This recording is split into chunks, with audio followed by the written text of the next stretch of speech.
C'est quoi, Madame Rochon, justement, cette pratique-là, là, que vous parlez de la DPJ, on détruit des dossiers après un certain temps? Qu'est-ce qu'on Non, vous a expliqué là-dessus? ben moi, en fait, je me suis vraiment battue bec et ongle avec le ministre de la Justice. Et puis, j'ai réclamé euh, qu'on me laisse la chance de parler à Régine Laurent à ce sujet. C'est-à-dire que dès 18 ans, à partir du moment que l'enfant est devenu adulte, le Mhm. dossier est détruit. Moi, je trouve ça un peu aberrant parce que la personne, si elle a subi des traumatismes qui ont nécessité un encadrement, si on veut, très serré, qu'il fallait que la victime sorte de l'école, en exemple. Elle va se poser des questions. Elle va essayer de remettre tous les morceaux de pièces pour se comprendre. Et puis, par rapport à ça, le dossier, moi, lorsque j'en ai eu besoin, c'est là qu'on m'a dit qu'il avait été effacé. Et là, j'ai demandé pourquoi.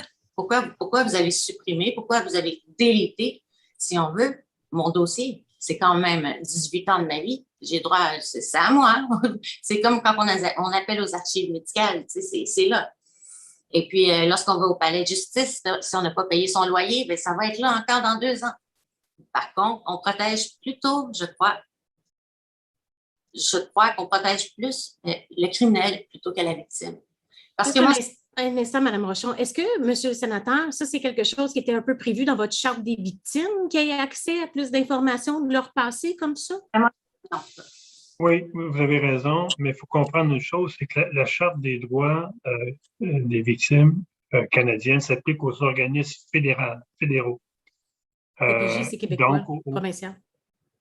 fédéraux. Donc, lorsqu'on parle de la DPJ, lorsqu'on parle d'organismes provinciaux, c'est pour là l'importance que le Québec se dote aussi de la même charte. Un exemple, quand le Canada a adopté la Charte des droits et libertés, le Québec a adopté sa propre charte. Il faudrait que le Québec adopte sa Charte des droits des victimes, qui ait les mêmes droits que la Charte fédérale. Et à ce moment-là, ce droit-là serait vraiment le droit à l'information. Ce serait un droit qui serait dans une loi. Et là, OK. les victimes pourraient exiger l'information.